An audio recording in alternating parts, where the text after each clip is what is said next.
What's going on, dudes and dudettes? Yes, my skin's all messed up from the shower.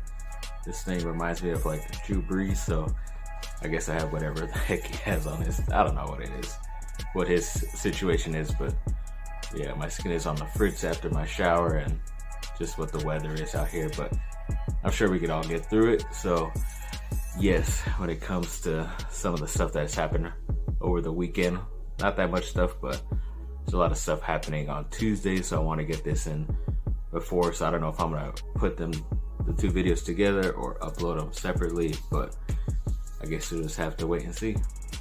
So yeah, sadly for my USC Trojans, even though we had a victorious game that I'll get into later in this video, last night heard the news that the ex-5-star linebacker coming out of high school at the time in 2018, Palie Naoteote, is most likely going to enter the transfer portal.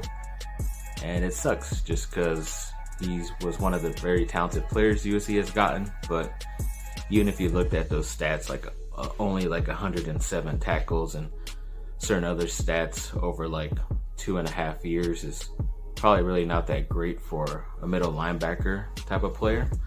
So I think he's pretty much underperformed, but he's had injuries his first couple years. Even this year, he had a knee contusion that kept him out, but when he came back, then he's been in concussion protocol the past couple weeks. So I don't know, he might transfer. They've been saying too that the team hopes he returns as well, but you just never know with the situations like this. And if he goes, then as of this very second, USC barely has anybody playing at the linebacker position, or anyone that's still healthy too, so very slim pickings there, but hopefully things will be settled in a couple days and we'll have an answer if he is going to return back or not to USC. Then the ex-Lakers and Duke guard Quinn Cook, he was released by the Lakers a couple weeks ago, but they did just re-sign him, so that's pretty cool. Got a 1-year deal. Very glad he's back with the team. Even LeBron had hinted that they could bring a guy like that back on a short deal, so congrats to him. And then yes, the woeful Chargers. They found an even better way to lose yesterday, even though I think at some places, maybe even Vegas, had them favored a little bit in this game against the Patriots. That's just because how bad the Patriots have looked. But Patriots beat them 45-0. Yes, 45-0. And it is the worst loss in the Chargers' history. Luckily, I wasn't able to experience the first loss that happened in the early 70s by like 41, 42 points. But yeah, now this team holds the record for the worst loss. And yeah, it's pretty bad overall. I mean, they were doing some stuff on defense that may have been confusing them, but the offensive line was just horrible and trying out new guys in different areas, and I think it just confused everybody. And yeah, they weren't able to really get anything going, and then the special teams was just horrendous. I mean, they gave up a block kick, a block field goal attempt, and that was returned for a touchdown, and they gave up a punt return touchdown as well. So a lot of horrible stuff happened for the Chargers there. And head coach Anthony Lynn, he kept saying he expects to be the Chargers coach today as a Monday. And so far, as of what I've seen, he is. Something did pop up saying that the Chargers organization respects him enough that they're going to let him play out the rest of the year and most likely make a decision about his future then. But writing's on the wall. We kind of already know what the future is going to hold for him. He's kind of just really all these interviews and what his team looks like at the last 3 or 4 games is really just to get another job. So good luck to him. It definitely sucks. Hopefully that was our future head coach. Yesterday we saw on the other sideline Bill Belichick. You just never know, but yeah, it's pretty tough to see a lot of players disappointed, unhappy, but that's the Chargers way, I guess. And then a little bit of miscellaneous news before I get into the bigger, longer stuff is Leonardo DiCaprio, one of my favorite actors, is actually in talks with Marvel right now to maybe have an MCU role. So that's some pretty crazy stuff. I mean, it was pretty surprising that they recently hired Oscar Isaac, pretty short dude, to play like a really big, beefy type of superhero in their Disney Plus series. So I really can't think of who DiCaprio will end up playing. Could be an X-Men role, because that's one of their bigger things coming up, but I can't see him as a shaved head. Xavier, maybe a Magneto, he could do well, but he isn't. I don't think he's Jewish or German, and that could be a problem in today's society as well. Yeah, you have to deal with that stuff. But let's get on to, so good luck to him. Be very cool to see. Let's get on to some Duke basketball. So I can't even pronounce the name of the team they played. I didn't even know it was a game that was played until I saw the highlights after. I think it was Friday. Bellarmine, or I don't know what school they played, but surprisingly, once again, in the first half, it was close, which wasn't good when I was watching the highlights, but eventually Duke's talent ended up coming out, and luckily they were up at one point over 30 points, which is cool, and then I think they still ended up winning like 76-54. So it was a little bit more of a positive ending than others, and they actually have like how I mentioned earlier before the season started, this wasn't going to be a tough matchup, and then I found out Illinois is ranked top 5, so this could be a tough matchup, but USC usually plays well against the Big Ten schools, and you know, my guy DJ Stewart had a great dunk on somebody, so that was great to see. Excuse me. So yeah, definitely looking forward to the game on, I think it's Tuesday, tomorrow. So yeah, I got like USC basketball, Duke basketball tomorrow. So like I said, this could all be together or separate, so I have to wait and see. I'm gonna get a drink real quick, sorry. And yes, to finish this off real quick, USC football, they had to play on Sunday because of COVID stuff, but luckily they were able to get this game in, and it was looking great. At one point it was like 28-0, something like that. It was great for them. Even Amon-Ra St. Brown, the wide receiver, highly talented one, he had the first 4 touchdowns himself. Yeah, he caught all of them, touchdown passes. The first one looked like it was, the third one looked like it was a run but they still somehow counted it as a pass, so I'm sure Keaton Slovis was happy about that.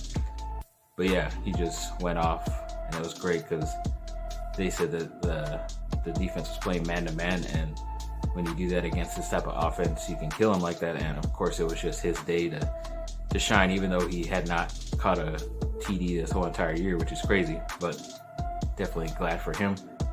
He's definitely pushing up his draft stock after that type of game, so I'm very happy to see if he does, because wide receiver is a spot USC can lose a couple guys to the draft, or maybe even a transfer portal, just because they have so many freaking guys who could play. It's insane the talent they have there. So very, very happy for him. And you know, a guy like Talanoa Hufanga went off as well. He had to play a position that I've been trying to get, you know, the Trojans to play him forever, and even if somehow he got drafted by the Chargers, I wanted them to play him at this position as well, just because to me he's a bigger type of safety, but I think he could transfer into the linebacker position very well, and because of the more recent injuries to USC, they've had to put him there, and he excelled. He had an interception, hurdled a guy, which is insane, but you can tell he had that from his high school days because he played running back as well. But yeah, he went off 10 plus tackles. I believe the interception was in on almost every play. So it's great to see. Also got a couple sacks. So he definitely helped his draft stock as well, being able to play both positions. And I think this is definitely a place he could land. He does have injury history, but knock on wood, as of right now, this is wood, right? He's been good this year. So yeah, I'm hoping USC has a chance to maybe change the schedule at the end of this year, just because it does not look like Oregon is going to be able to play, because that was the whole matchup in the Pac-12, was to get Oregon against USC, but it definitely seems like Oregon is faltering, has a couple losses, and they might not even win the North Division of the Pac-12. So I think to settle the South, USC has to play Colorado because Colorado is still undefeated, I believe. And somehow USC has a half-game lead over them. But I would say play the UCLA game this week, beat them, and then postpone the Pac-12 game. That's the following week, and let USC play Colorado to settle that debate officially. Just because I know none of these Pac-12 schools are going to get into the Final Four playoff, especially USC. So just let them play out some of their schedules as long as everybody's still healthy. Of course, they're different like shutdown laws out here in California, so it's going to be tough. But they might have to go to Colorado. It'd be crazy, but yeah, hopefully I talked enough. There were a lot of highlights I saw. So yeah, it's pretty cool to see. Definitely glad they got the W. Sending some luck to Duke basketball and USC basketball tomorrow. So thanks for watching, people. Like and subscribe. Comment down below. Let me know what y'all think. It's all together one video. I apologize, but too bad. Right on. So yeah, since nothing has really happened since Monday when I did the first part of this video, I'm just gonna add this on to that. Hopefully it's not too long, but yeah, there just really hasn't been much. But we did find out that cornerback Greg Johnson of USC and the tight end Jude Wolf are both having season-ending injuries, so it does suck for them, but pretty sure they're gonna be coming back next year. They're both pretty young, so hopefully everything is gonna be going good with them. Good luck to all those guys. And then the USC basketball team played Tuesday, and they ended up beating UC Irvine 91-56, I believe the final score was. Evan Mobley had another double-double. He looked great, over 20 plus points again, scoring, and a lot of blocks. I think he had like 4 or 5 blocks, so he's just looking like that number 2 overall prospect, which I'll get to a little bit. But yeah, it's just looking great for them. I believe they're 3-1 on the season, so it's pretty awesome to see. And then when it comes to USC football, they did move up with that Washington State win 5 spots, so now they're number 15 in the college football playoff rankings, which is cool. And there's even some talk that they might even somehow end up getting into the Final Four, which is pretty crazy to me, just because even the teams they've played are not as good as some of the other teams ahead of them, or even some of the teams behind them. But I don't know, if we could somehow get in, that's gonna be pretty awesome. But we gotta focus on UCLA this weekend coming up tomorrow, and then we gotta win that Pac-12 championship. That's the only way to get into the conversation in the first place. And then speaking of some USC football recruits, Quay Davis, a wide receiver that committed a couple months ago, I believe he's like a 3-star wide receiver. He's actually decommitted, so they parted ways, which sucks, but I think it's more of an indication maybe that USC might be in the running for a wide receiver who's considered in the top 10 coming out of high school. So Emeka something, I forget his last name. It's a pretty weird last name, but he's definitely looking like one of the top guys, and hopefully USC has a chance to get him. Maybe that's why they've parted ways. But speaking of a quarterback they parted ways with, because they let go of Jake Garcia's commitment, now USC is like one of the front runners to get the one guy I've been talking about a lot out of Utah, the quarterback Jackson Dart. He shot up on a lot of people's radar, and USC was kind of in there in the beginning of the season or before his football season, and they've stuck with him ever since. He's been really high on their list. He was even considering them when Jake Garcia was still involved and committed, but now that he's not, I think it's going to be a lot higher chance that USC is going to get him. I think they say it's like 75% overall right now, which is great over BYU. So definitely hoping that's going to happen, because they do need to get 2 quarterbacks. They already have the quarterback Miller Moss, so they definitely need to get this guy, in my opinion. And then Duke basketball is actually canceling the rest of their non-conference schedule, which is probably was only going to be this Saturday maybe, and maybe another game. But Coach K kind of more said it just so he can give the kids some time off to actually go home and see their parents and families and stuff. Like, a lot of coaches and teams around the country aren't doing that, allowing their kids to go back home and do that. But Coach K has been in the news lately, been saying, like, is this really all that important of a season to do, especially when all these games, like definitely over 100 plus games, have been canceled already. It's only been not even the first month of college basketball. So, and everyone thought like, oh, he's just saying that because his team sucks, but no, he's more saying it just because, I mean, he is an older fella. He doesn't want to get sick himself, so I can understand why he said it. Not just because I'm a Duke fan, but I think there has to be some type of bubble, especially when it comes to like certain regions and all this stuff, especially since school is done online anyways. Kids could get out of the classroom, but I don't know. The NCAA, especially for college basketball, is not prepared, so they definitely need to take a step back, I think, and look at the whole situation going on around the country.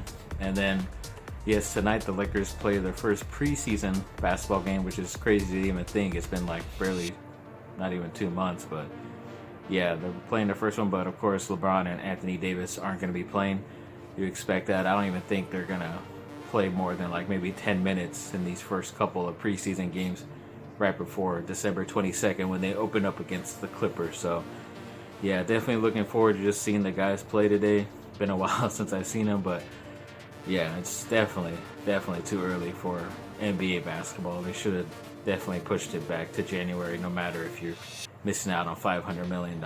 It's all good. Just do it for the safety and the mental, healthness of these guys, just because they were in the bubble just recently, not even 2 months. So that's all I got to say about that.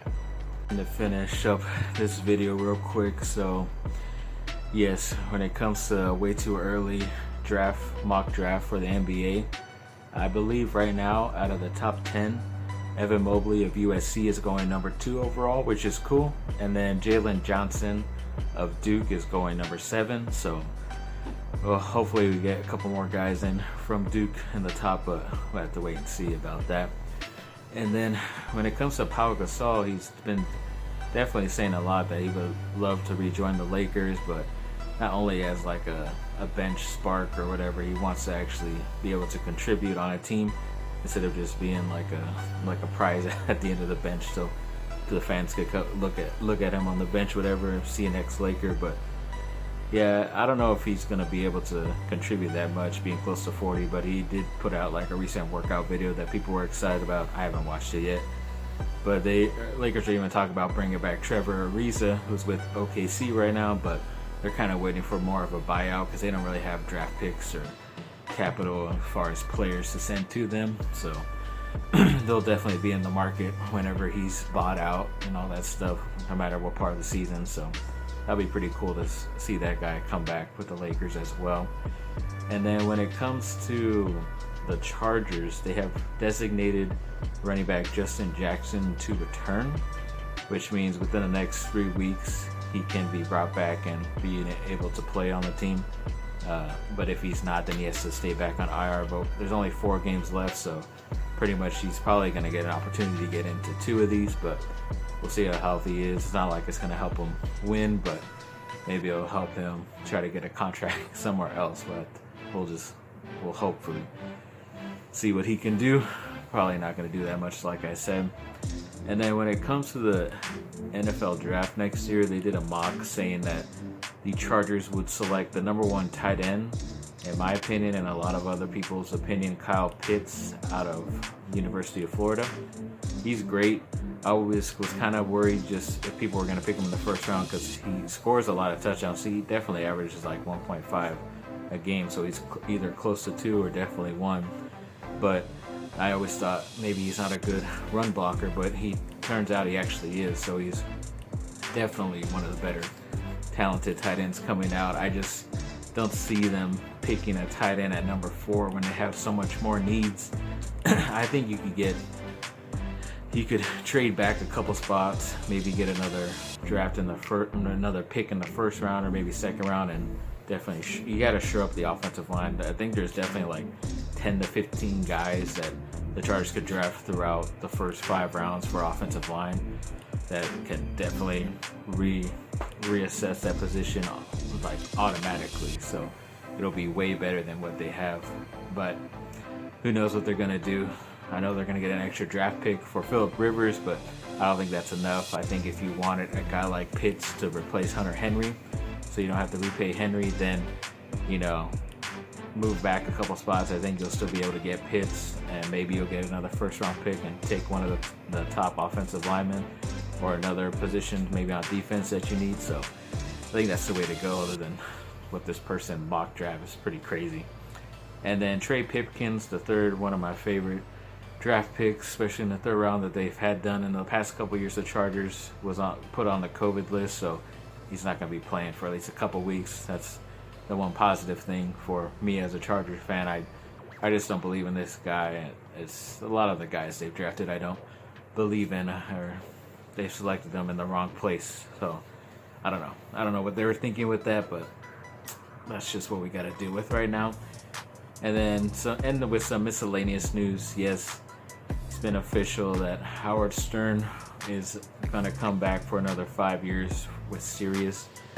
Pretty crazy deal. I don't know how he gets paid over like almost $100 million a year to just host a radio show that he probably does maybe 3 or 4 times a week. But yeah, I mean, you gotta respect what he's done and being able to get paid for a radio job that most people can't even survive a couple years in. So I mean, still an interesting show sometimes. Not always the greatest show, but he does get a lot of more famous people interviewing right now, so it's pretty cool to see. But yeah, thanks for watching, people. Like and subscribe, comment down below, let me know what y'all think. Yeah, Laker game tonight. I don't think I'm gonna talk on that unless something big happens in it. USC UCLA Saturday, definitely looking forward to that. It'll be around 4:30 on ABC, so everybody can watch it. I think USC basketball does play Saturday or Sunday as well. Duke isn't playing anymore, so yeah, looking forward to USC. And yeah, fight on.